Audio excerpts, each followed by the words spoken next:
بسم الله الرحمن الرحيم الحمد لله رب العالمين الصلاة والسلام على رسول الله وعلى أهل بيته الطيبين الطاهرين المعصومين والمظلومين ولعن الله على أعدائهم أجمعين من الأولين والآخرين إلى يوم الدين.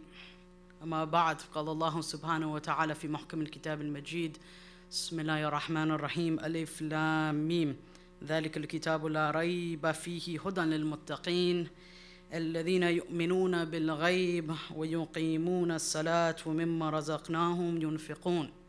صل على محمد وآل محمد.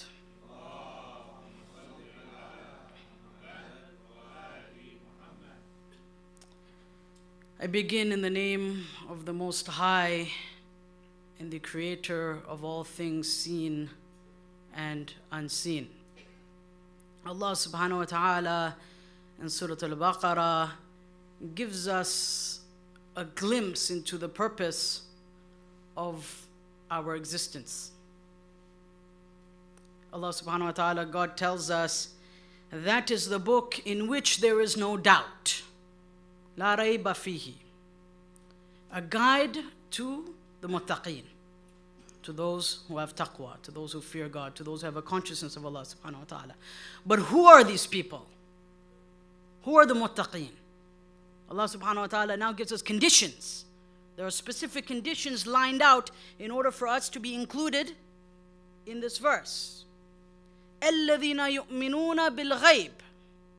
Those who believe in the unseen. I'm going to get to that later on, as to what this verse means precisely. وَيُقِيمُونَ الصَّلَاةِ. And they establish prayer, meaning they say the salat on time and regularly. وَمِمَّا رَزَقْنَاهُمْ يُنْفِقُونَ.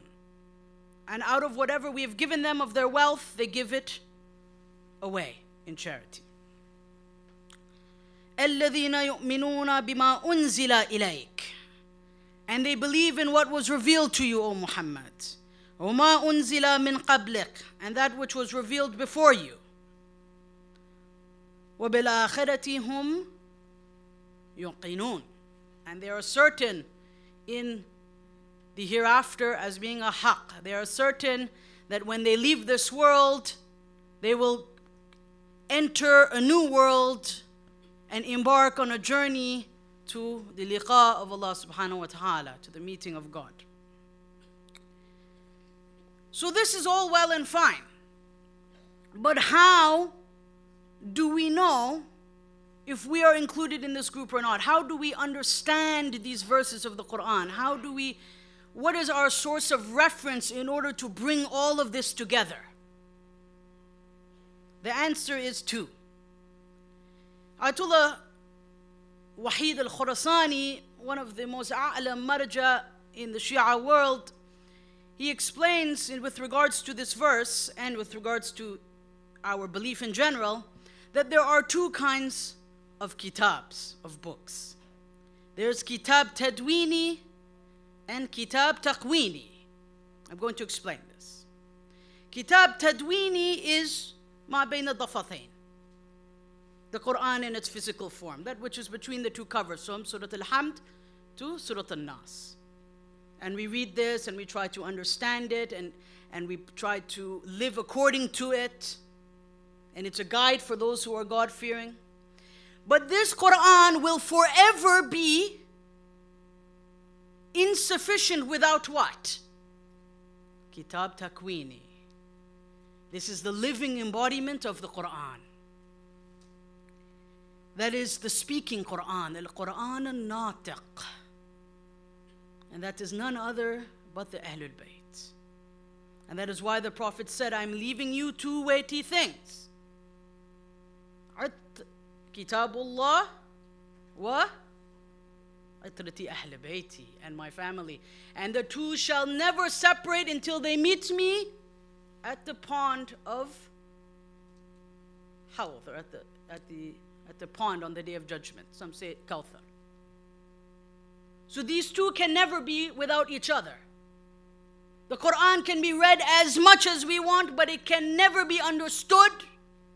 It can never be absorbed into one's life without looking at the living Quran. without our eyes gazing upon the living Quran, without knowing who is the living Quran.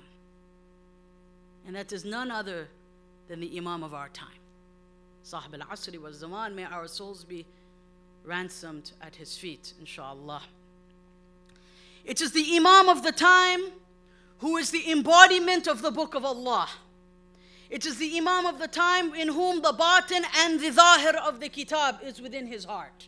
It is the Imam of the time in whom the entire akhlaq of the Quran is in his heart. It is the Imam of the time whose breath is the wahi of Allah subhanahu wa ta'ala. It is the breath of the ma'asum, which is the living wahi of Allah.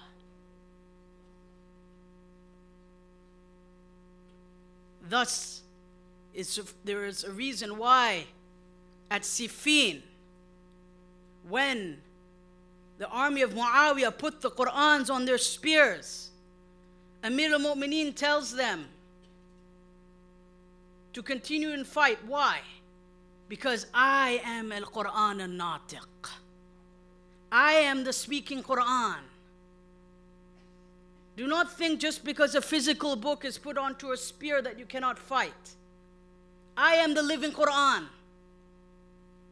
I am the breathing Qur'an. I am the manifestation of the light of the Qur'an. This is what he was trying to say.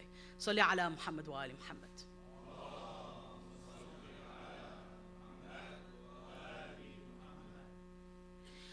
Thus, we have to establish a connection with both of these sources, the Kitab Tadwini and the Kitab Takwini.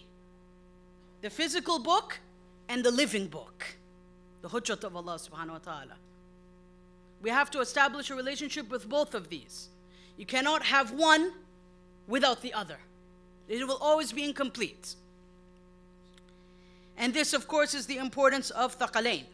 But to connect ourselves to these two things, there are two requirements. And without these, we cannot even begin to speak. One, contemplation and study. Al-juhud fi talab al-ilm. Struggling to seek knowledge. We cannot sit here and come here and talk about Sahib al-Asr wa Zaman, Sahib al-Asr wa Zaman, if we do not go to find out who is our Imam. When was he born? Where did he live? What does he expect from us? What kind of life does he expect us to live? This is one. Two, a clean heart. A heart which can absorb and take in the ma'rifah of the Imam and the light of the Imam, which is not covered with looking at non-mahram and this and that and ghiba. And we cannot begin to ask, Man Imam Zaman? Who is the Imam of the time? If our heart is covered with sin. So as the brother rightfully said, there's many people that are learned, but their hearts are not open. So it's two things. The struggle is multifaceted, and there are two roads which run parallel to one another. So who is the Imam of our time? Can we even begin to fathom and understand what the word Sahib al-Asri wa Zaman means? What the word Imam al-Zaman means? Can we even truly even understand what this means? What the maqam of the Imam is? No. We will never understand the maqam of the Imam. We will never be able to grasp in his entirety who he is. We only have certain indications to give us an idea of who he is. Let's look at his birth. As-Saduq has narrated in Kamaluddin through a complete chain of transmission going back to Sayyidah Hakima, who was the wet nurse of the Imam of the time. Oh, no, rather in this case, this goes back to Abu Ali al-Khayzaran, who narrates from one of the midwives that were in the room when the Imam was being delivered. With a complete chain of transmission, and Ayatollah Wahid has confirmed this as well. From Kamaluddin of Saduq, Ra'isul Muhaddithin. Saduq narrates the following. that the midwife, when she was in the room, the Imam comes forth from the womb of Sayyidah Nargis. The holy Imam is now present. What does she say? The Jariyah, the midwife and servant that was there. Listen to these words, my dear brothers and sisters. She says, "Lamma walada al-Sayyid," when the Sayyid was born, "Ra'aytu lahu nuran sati'an," I saw from him a pillar of light emanating from him.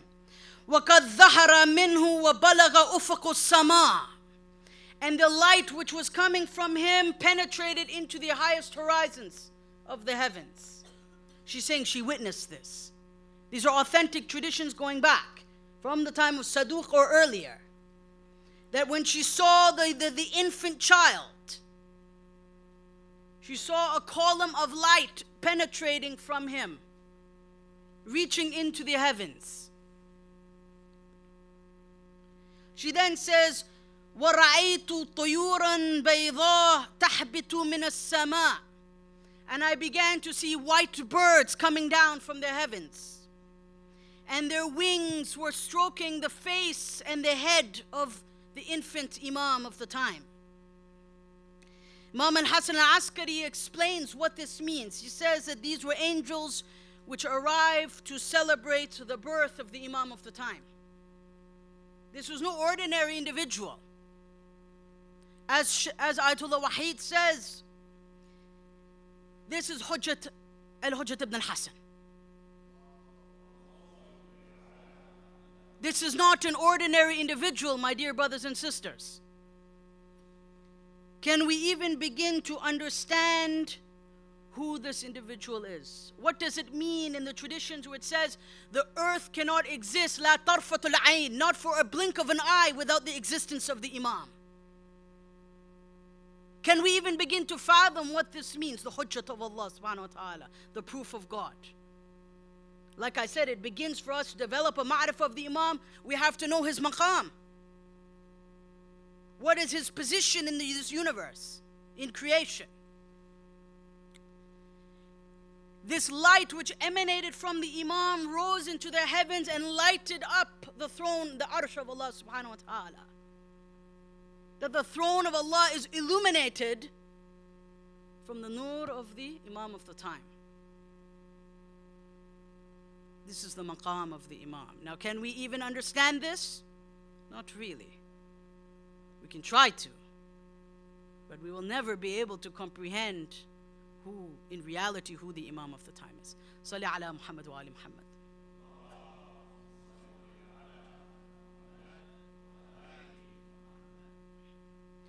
On the 15th of Sha'aban, although this is not the 15th of Sha'aban, but the topic requested was the Imam of the time.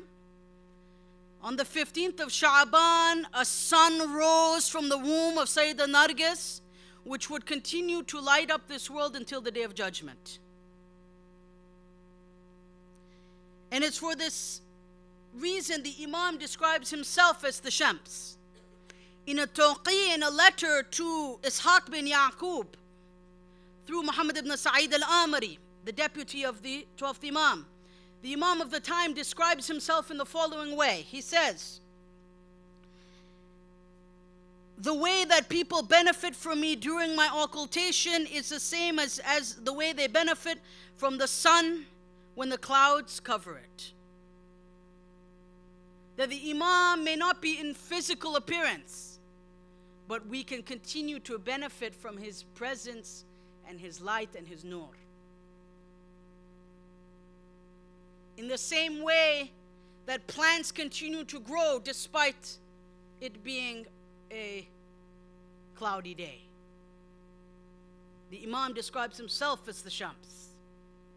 And it is this sun which rose on the 15th of Sha'aban as it came from the holy womb of Sayyidah Nargis. And that is why the Imam describes himself as the sun.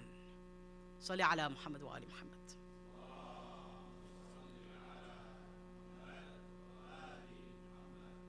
And he says that I am an aman, I am a security for the people of the earth. This, of course, can be understood in many ways. I'm not going to go too deep into this, because there's many levels. We could write a whole book just on this. What does he mean by, I am the Aman for the people of the earth, Ahl al-Arth? But nevertheless, to say the existence of the Imam ensures the existence of the world, because the world does not exist without the Hujjat of Allah being mawjood and present. It cannot exist, not for a blink of an eye. Back to the birth of the Imam. We want to understand his maqam. If we want to have ma'rifah of the Imam, let us, inshallah, approach an understanding of who he is, what is his position. Say the Hakima, the midwife, relates to us via, again, Sheikh Saduq with the complete chain of transmission in Kamaluddin. She says, as the infant was just born and came literally from the womb of Sayyidah Nargis, she says, I saw him sajidan liwajhi jathiyan ala rakabatihi wa rafi'an sababatehi, rather. That when the Imam came forth as an infant, Sayyidah Hakima is telling us, in an authentic narration with very little time passed between Sayyidah Hakima and Sheikh Saduq, brothers. This is a very early source. Very, very, very early source of history. Sayyidah Hakima is saying, and of course we trust her as being thiqah, as being adila, as being just, as being a believer. And the aunt, of course, of the 11th Imam, she says, I saw him, the infant, Al-Hujjat ibn al-Hasan, prostrating on his face, the infant, with his knees bent and his 2 index fingers raised up. This is the infant, Imam al-Mahdi. He then began to say, Ashhadu an la ilaha illallah, wahdahu la sharika la. That I testify that there is no God but God, and he is one without partner. Remember, this is the infant Al-Hujjat ibn al-Hasan. This is the baby, just born from the womb of Sayyidah Nargis. He then says, وَأَنَّ جَدِّي مُحَمَّدًا رَسُولُ اللَّهِ sallallahu alayhi wa alihi wa sallam. And I testify that my grandfather was the messenger of God. وَأَنَّ أَبِي أَمِيرُ الْمُؤْمِنِينَ. And I testify that my father was Amir al-Mu'mineen. And then he begins to name each Imam after each Imam. إِلَّا أَن بَلَغَ إِلَى نَفْسِهِ, until he reached his own imamat and he affirmed his own wilayat and his imamat. This was the infant. This was not a grown person. This was someone who just came from the womb of his mother. There is a reason why the Imam is the greatest sign of God. These are not just words. These are not just statements. These are not just things that we say and that we believe, that we claim to believe. These are realities. This is the maqam of the Imam of the time. Salli ala Muhammad wa ali Muhammad.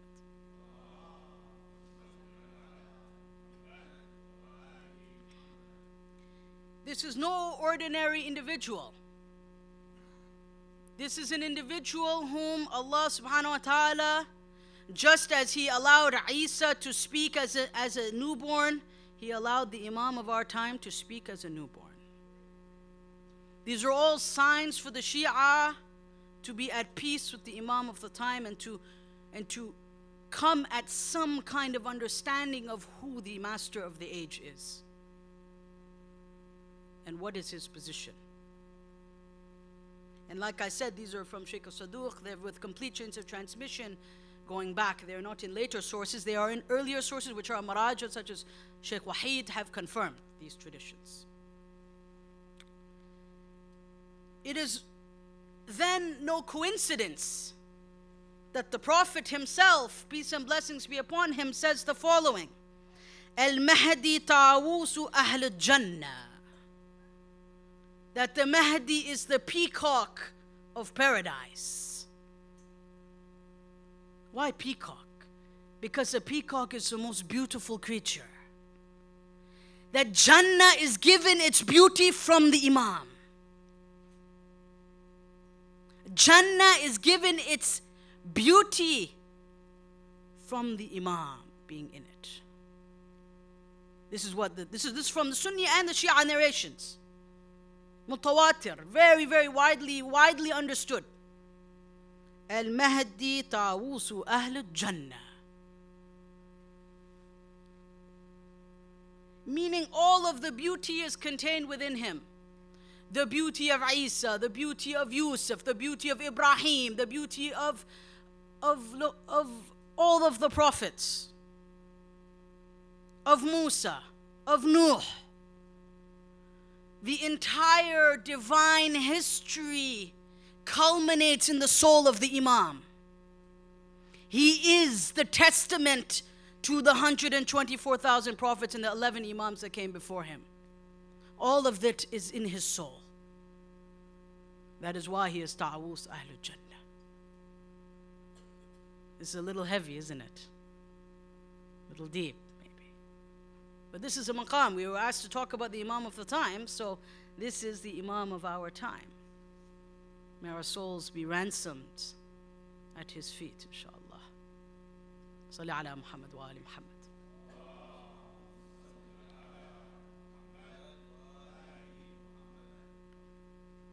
And it's for this reason that when he returns, as he leans against the Kaaba, he will say, for those who want to know Isa, see me. For those who want to know Musa, see me. For those who want to know Ibrahim, see me. For those who want to know Muhammad, see me. He is the culmination of Allah subhanahu wa ta'ala's divine plan for creation. That is the Imam of our time, who exists and is with us today, inshallah. And who knows what we are doing, is hearing what we are saying. He is not a figment of our imagination. He is a haqq, and he is a reality, and he is present. And he has been given this maqam and this position from Allah subhanahu wa ta'ala. And these karamat have been given to him from Allah subhanahu wa ta'ala. It is not of his own doing. And God can give to whom he wishes. God can give certain abilities to whom he wishes. Salli ala Muhammad wa ali Muhammad.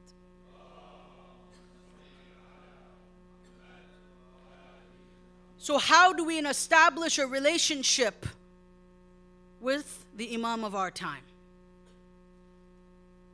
Ayatollah Wahid gives us 4 recommendations of absolute importance, and if we do these things, we will be happy and content in this world and the next.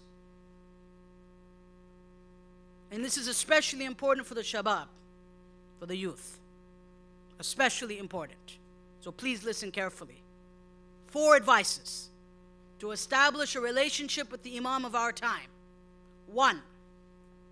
وَيُقِيمُونَ الصَّلَاةِ.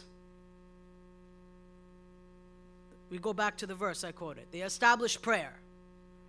Belief in the Imam and the love for the Imam is manifested to the establishment of the remembrance of Allah subhanahu wa ta'ala. Through praying on time, at the fadila time. Not delaying the prayer. Saying all of our prayers and saying them on time, because this has an indelible mark, leaves an indelible mark on our soul. And as it is, a salat tanha anil fahsha'i wal munkar. That salat prevents us from committing fahsha, from evil deeds, or wrong deeds and evil. Why? Because if our mind is on prayer, on preparing for prayer, being in wudu for prayer, being in the right mind for prayer, then we will not find time to sin. We will not find, or we will seldom find the opportunity to disobey Allah subhanahu wa ta'ala. If prayer becomes the center point of our life, and the time of the salat especially, my beloved brothers and sisters, the time of the salat, at its awwal time, becomes the focus of our day, the focus of our attention, then nothing can take us off the path, inshallah. And this is a first step to establishing a relationship with the Imam of the time and benefiting from his nur and his light and his grace in this universe. 1. 2. Staying away from sin and especially not looking at non-mahram. This is the biggest problem. That we can say all the salat we want. We can make all the dua we want. All the ziyarah we want. All the azadari, the matam, everything. The majlis. But if we cannot control our eyes, then we cannot control anything. And Ayatollah Wahid says that this is the most important thing for the shabab. That if they can control their eyes, their reward will be such that they will benefit and the light of the Imam of the time will cast upon their hearts. And it will make the Imam of the time happy. And it will make us amongst the Shia of the Imam of the time. Because we cannot claim to be Shia of the Imam of the time if we do not control our glances. Ayatollah Wahid emphasizes on this heavily, for the shabab especially. And for the younger people, there's an opportunity like no other. Most of you, including myself, have not even lived half our life. Not even quarter of your life. Imagine the opportunities that lay ahead for spiritual purity. Imagine the opportunities that lay ahead in the years to come. What level the shabab can reach if only they pray their prayers on time and watch their eyes.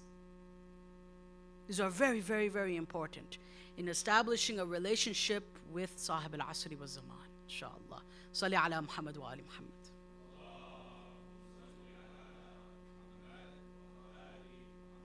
3.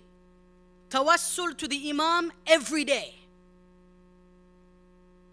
Meaning, when I wake up, I say, Assalamu alayka ya sahib al-asri wa zaman. When I go to sleep, I say, Assalamu alayka ya sahib al-asri wa zaman.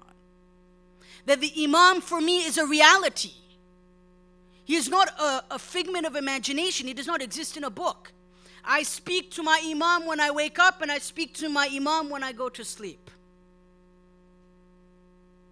And I constantly ask Allah subhanahu wa ta'ala through the Imam of my time. I constantly turn to the Imam of my time for help.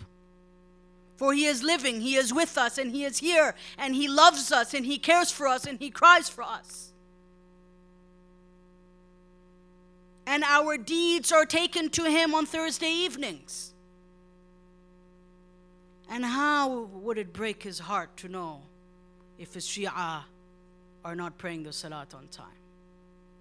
How does our Imam feel, God forbid, yadha billah, when bad news reaches him about his Shia? This is a haqq. This is not something, this is in our tradition, something that we believe. It's not something, it's not a part of culture. This is what makes us the Shia of the Imam of the time, these beliefs, these understandings. 4. The recitation of 50 ayat of the Quran every day, or Surah Yasin every single day. And this was, of course, in an advice from Imam Ali to Muhammad ibn Hanafiya. So let's recap. 4 things. It's very, very important to establish a relationship with the Imam of the time. 1. Salat on time. Not worrying about all the mustahabat. If I cannot say my prayers properly and on time, then I shouldn't worry about Salatul Layl and other things. First things first, the wajibat, and on time. This is one of the most amazing things to establish a connection and to make the Imam of our time happy with us. 2, watching our eyes, avoiding sin. And the greatest sin generally, those generally come from the eyes, the ears, and the tongue. As Imam Ali says, the tongue is such a small organ, but its injury and crime is very great. It's very great. It's so small, but what it can do is destroy countries, destroy marriages, destroy lives. because we have to learn to control. As the Prophet says, silence is gold. And 3, tawassul to the Imam, establish praying to Allah subhanahu wa ta'ala through the Imam, asking the Imam to pray for us, sending our salam to the Imam every day. And dua ahad is extremely important in this regard. You can find it in Mafati and it's available online. One of the most beautiful du'as dedicated to the Imam of the time. And 4, the recitation of 50 ayat a day, or Surah Yasin, every single day, if you can. Every single day. And if we do these 4 things consistently and regularly, we will be counted amongst the Shia of the Imam of the time. And his great Shia. I'm not saying if you don't do this, you're not his Shia, but the Shia of whom he is proud of whom he is happy with, of whom he rejoices to be with. And inshallah, if we miss a few days here and there, that's okay, providing we try our best and we are honest with ourselves and we don't give up. Salli ala Muhammad wa ali Muhammad.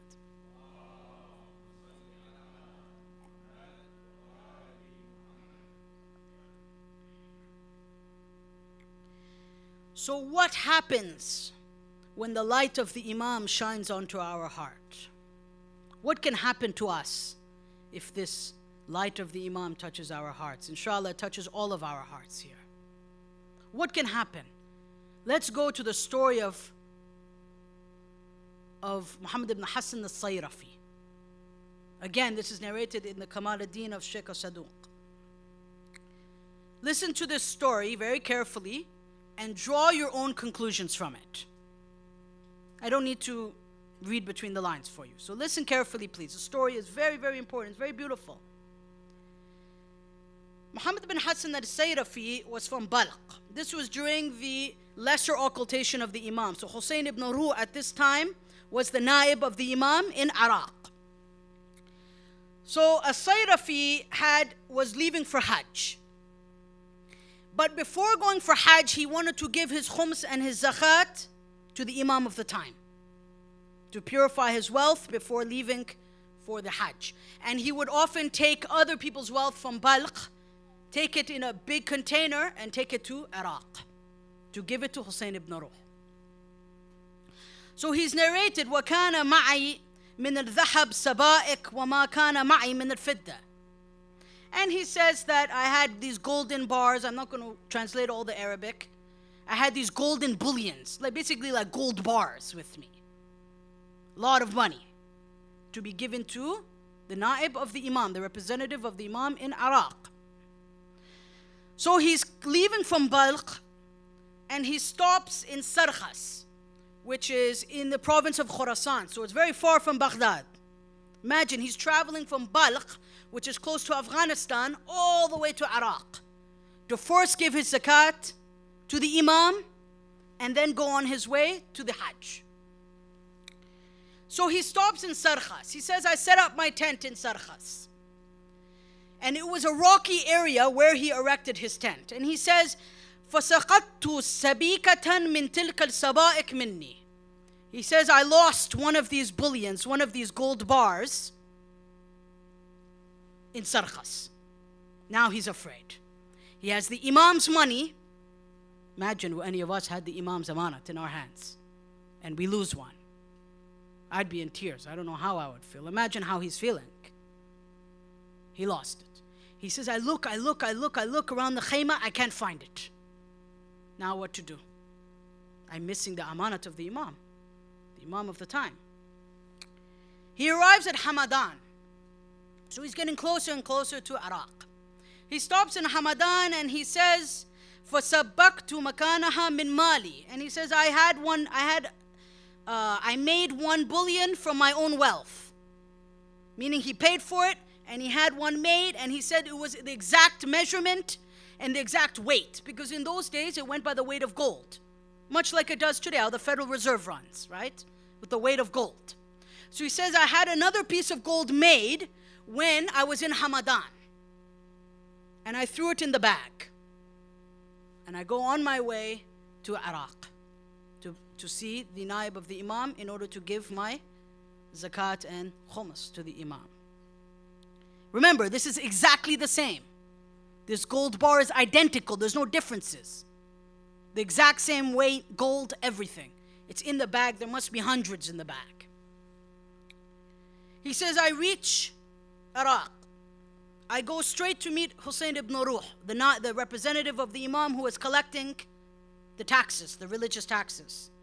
He says, I put the gold out there, maybe in a bag or it was spread out, but it was maybe hundreds. Remember, it was a bag of it. It was so many. Hussein ibn Ruh now looks at me. He says, فَمَدَّ يَدَّهُ مِنْ بَيْنَ تِلْكِ السَّبَائِكِ إِلَى السَّبِيكَ الَّتِي كُنْتُ سَبَّقْتُهَا مِنْ مَالِي. He says he reaches his hand in and he takes the exact same piece of gold that I had made in Hamadan. Remember, this is a pile of gold. Hussein bin Ruh, this is an authentic narration in the various earliest sources going back to the Imam. Hussein bin Ruh puts his exact same one that he had made in Hamadan. And how does he know this? Hussein bin Ruh now speaks to a Sayrafi. He tells him the following.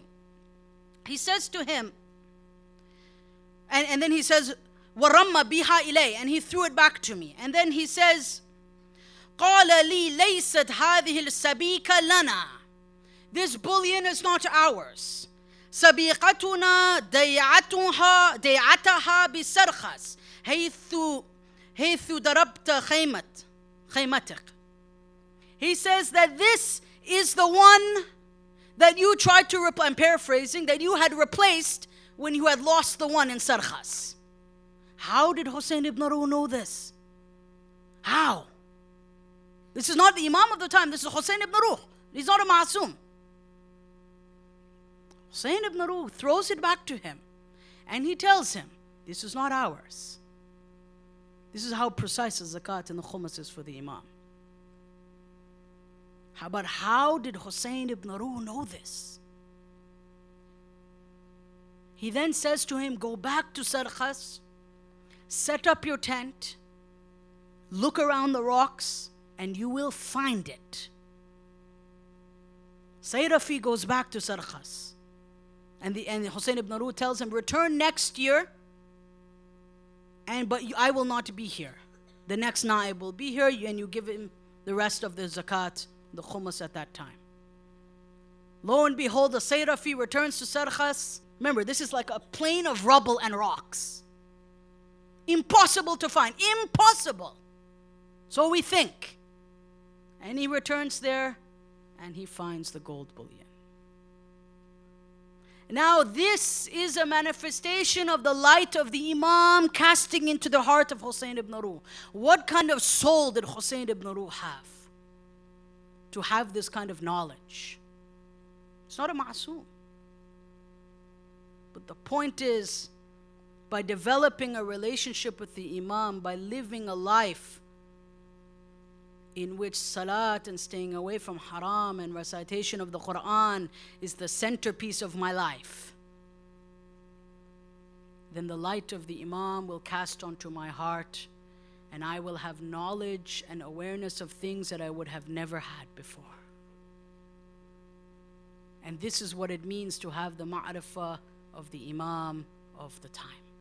Salli ala Muhammad wa ali Muhammad.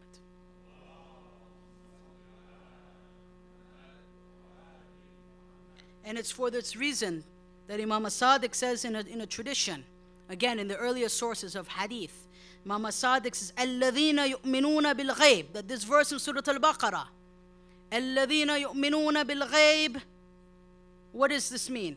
قال Imam Sadiq عليه السلام, من آمن بقيام القائم أنه حق,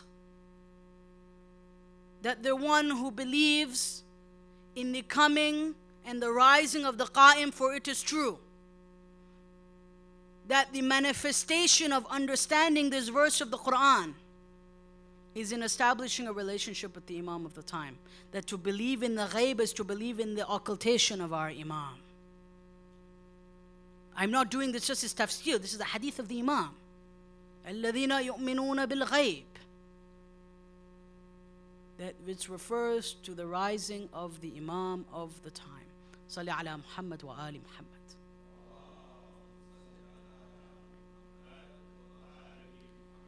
But this belief is not easy. It is not easy. And by belief, I mean it's not just saying I believe, meaning I practice. That knowledge and action are two sides to the same coin. The traditions state a day will come, and I think that day is today, where a person will leave home with his deen and he will return without his deen. That someone will leave home being a Muslim and return home kafir. نحن نعوذ من ذلك. But this is a reality. This is the signs of the time. And is this not happening today? Yes, it is. But if we hold fast to the rope of Allah, subhanallah, mamdood min as-sama' ila al-ardh, which connects the heavens and the earth, which is the Imam of our time, then we will not go astray. But that takes hard work. الَّذِينَ جَاهَدُوا فِينَا, those who struggle in our way, sweat in our way, cry in our way. Not sit and just go and fiddle their thumbs. This is the difference. And it's for this reason I will quote two traditions. Both of them are authentic traditions with a complete chain of transmission. The first one is in Al-Barqi's Mahasin. It's very, very important. Please listen to these two traditions. I won't take too much more of your time, but it's a very important topic. First tradition is from Imam Sadiq. He says, ما تقول في من مات على هذا الأمر منتظرا له.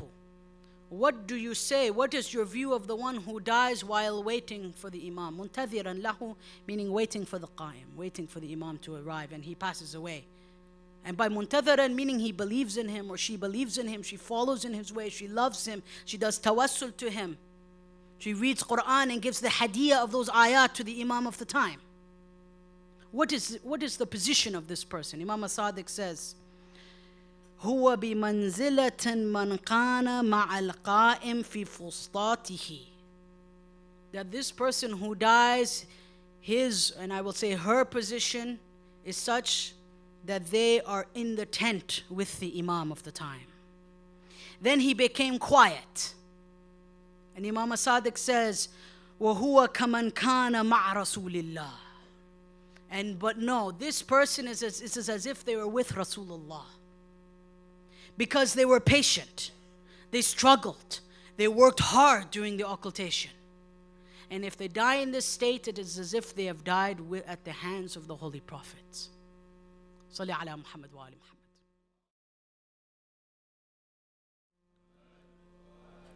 Second tradition. This one is absolutely incredible. Ayatollah Wahid quotes this tradition as well.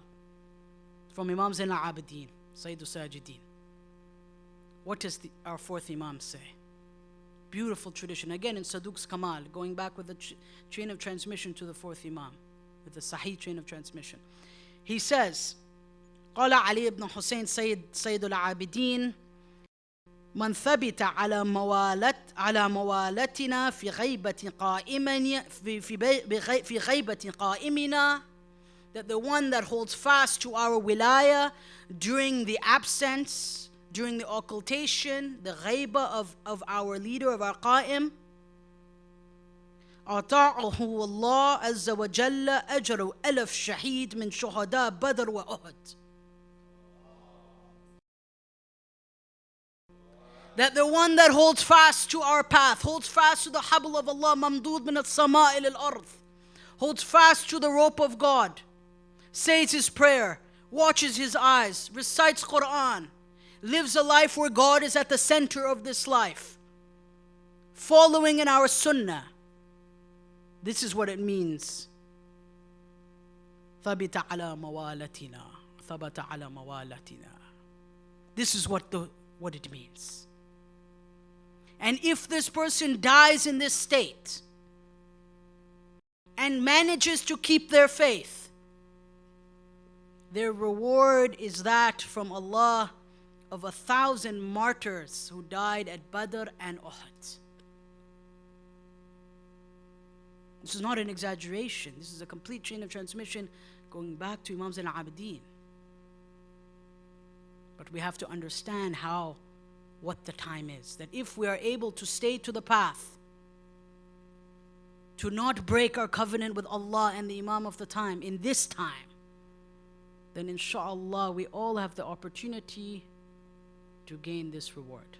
Salli ala Muhammad wa ali Muhammad.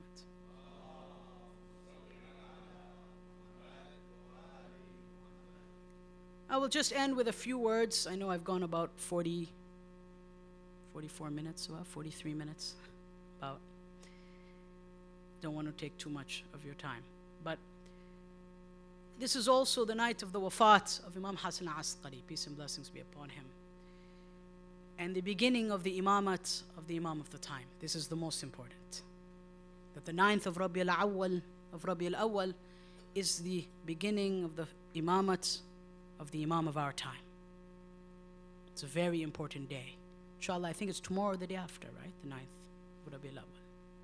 Very important day. Tomorrow. Also known as Eid al-Zahra. Nevertheless, at the age of 4 in 233, Imam al-Askari moved to Samarra or Saramanra with his father Imam al-Hadi and his mother Haditha. They lived, unfortunately, they were put in the most impoverished and dirtiest part of Samarra. Imam al-Hassan al-Askari was put in Khan al-Sa'aliq, which was the dirtiest part. His family was placed in the most poorest part of Samarra. This is where they lived. From time to time, their door would be broken in by al-Mutawakkil, Mal'oon. Often at times, they would just break into the house of our Imam, search the house, sometimes drag out Imam al-Hadi in front of Imam al-Hassan al-Askari, take him to the court where Mutawakkil is drinking and offers Imam al-Hadi alcohol. This is a situation that the Imam was in. This is the kind of musibah that the Imam was put into. But nevertheless, I will share one lesson from the childhood of Imam al-Askari and then I will end. Just because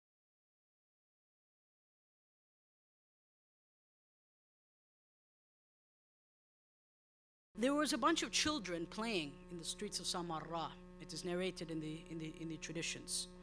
And one of the Sahabis of the 10th Imam, Imam al-Hadi, saw all the boys playing, but one boy was sitting on the side. He was sitting on the side and he was crying, a very young boy. So the Sahabi of the companion of the 10th Imam goes up to this child and he asks him, "Why are you not playing with the other boys?" The child answers, "We are not created to play games, we are created for knowledge and contemplation." This is a young boy, just a child. The Sahabi is thinking, wow, this is very, very unusual. All the boys are playing, and this one boy is sitting there crying at the side. The Sahabi of the 10th Imam then asks him, "How did you arrive at this conclusion? That you are created for the purpose of contemplation and knowledge?" He then says, أَفَحَسِبْتُمْ إِنَّمَا خَلَقْنَاكُمْ غَثًّا وَأَنَّكُمْ إِلَيْنَا لَا تُرْجَعُونَ. Do you think that we created you for play?